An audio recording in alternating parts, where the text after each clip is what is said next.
नमस्कार दोस्तों, स्वागत है आपका रिंकेश पुरानी चैनल में। दोस्तों आज का जो टॉपिक है वो है रूमेटॉइड आर्थराइटिस। दोस्तों रूमेटॉइड आर्थराइटिस एक ऑटो इम्यून डिसीज है और एक इन्फ्लेम डिसीज है। पहले देख लेते हैं कि ऑटो इम्यून डिसीज क्या होता है। इसमें जो हमारा इम्यून सिस्टम होता है हमारी बॉडी में, जिसे रोग प्रतिकार शक्ति कही जाती है, तो ये क्या करता है कि हमारे ही बॉडी के जो हेल्दी सेल्स रहते हैं उसे ही अफेक्ट करता है। एक तरह का कंफ्यूजन एक तरह का हो जाता है ऑटो इम्यून सिस्टम को, जिसकी वजह से वो हेल्दी सेल्स को ही अफेक्ट करता है, जिसकी वजह से हमारे बॉडी में इन्फेक्शन जो है वो बढ़ जाता है।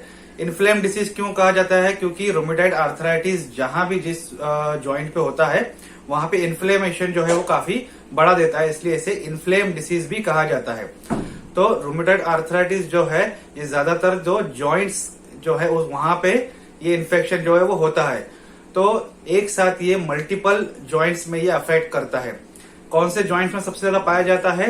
तो हाथों के, कलाइयों के और घुटनों के, मतलब हैंड्स, रिस्ट एंड नीज, इसके जो जॉइंट्स है यहाँ पे सबसे ज्यादा ये रूमेटॉइड आर्थराइटिस का परसेंटेज देखने को मिलता है और ये एक साथ कई ऑर्गन्स को जो है वो अफेक्ट करता है।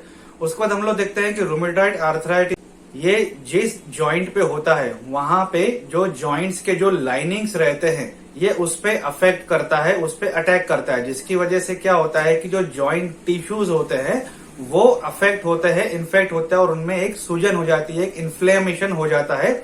और ये सूजन जो है वो काफी क्रॉनिक रहती है, काफी लंबे समय तक रहती है और इसमें कभी कभी जो है डिफॉर्मिटीज भी हो जाती है और स्टेडीनेस भी होता है। अनस्टेडीनेस का मतलब ये प्रॉपर तरीके से बैलेंस नहीं कर पाता है एक व्यक्ति।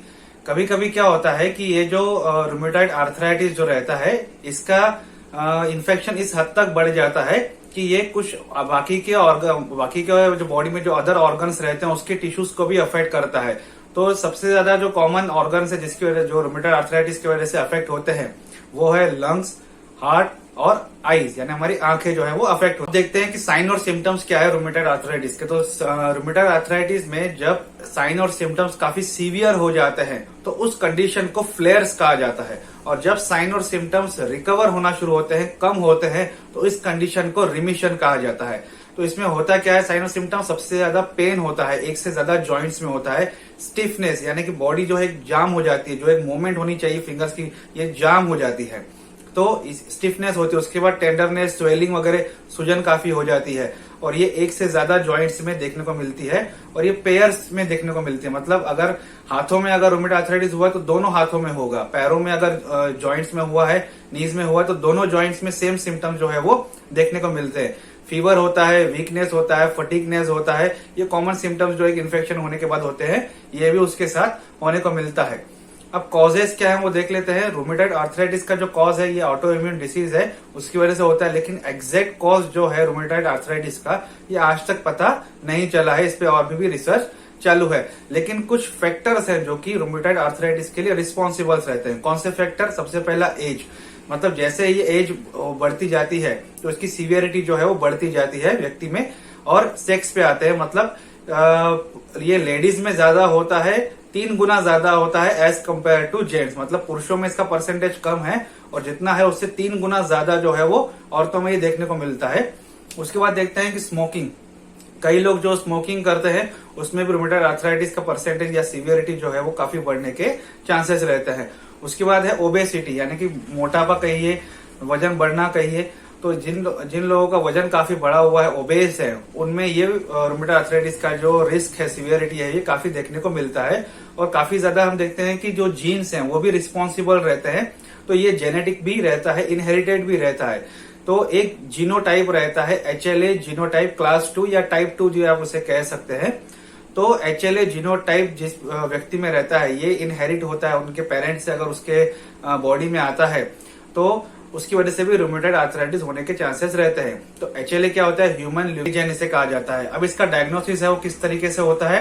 तो फिजिकल एग्जामिनेशन होती है, एक्सरे होता है और कुछ ब्लड टेस्ट जो है वो की जाती है। तो जीनोटाइप वगैरह जो है वो ब्लड टेस्टिंग वगैरह से भी पता किया जा सकता है। तो उसकी जो सीवियरिटी है, अगर इनिशियल स्टेज पे हम लोग अगर डायग्नोस कर लेते हैं, हमें अगर पता चल जाता है कि ये प्रॉब्लम है, तो हम लोग उसका इनिशियल लेवल पे अगर डायग्नोसिस कर सकते हैं तो कहा जाता है कि 6 महीने के अंदर अगर इसका डायग्नोसिस अगर हो जाए तो इसकी जो सीवियरिटी है, जो आगे चल के जो कंडीशन खराब हो जाती है, वर्स हो जाती है, उससे इसको रोका जा सकता है। अब इसकी जो डायग्नोसिस है वो करता कौन है? एक स्पेशलाइज डिवीजन है डॉक्टर इस फील्ड में, जिसे कहा जाता है रोमेटोलॉजिस्ट।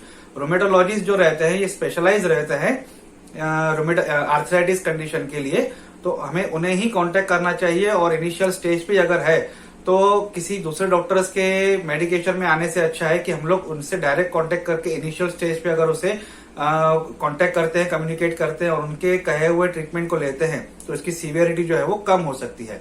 अब आते हैं ट्रीटमेंट पार्ट पे। तो ट्रीटमेंट मैं कभी रिकमेंड करता नहीं हूं, आपको पता है ट्रीटमेंट जो है वो डॉक्टर के हाथ में है, वो आपकी सीवियरिटी देखने के बाद ही आपको ट्रीटमेंट देते हैं।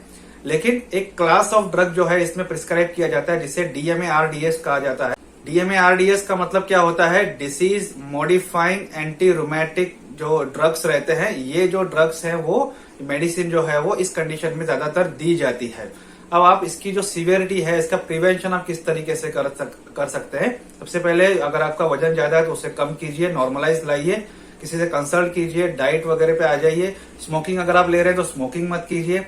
एक हेल्दी एनवायरनमेंट में आप जाना शुरू कीजिए, जिसकी वजह से आपकी बॉडी में जो निगेटिव इम्पैक्ट होता है वो पॉजिटिव होना शुरू हो जाता है। और थोड़ा सा योगा और एक्सरसाइज अगर आप करते हैं तो इसकी सीवियरिटी या इसका प्रिवेंशन जो है आप कर सकते हैं। दोस्तों आज का वीडियो यहीं तक था। वीडियो अच्छा लगे तो लाइक, शेयर, सब्सक्राइब, कमेंट जरूर कीजिएगा। Thank you.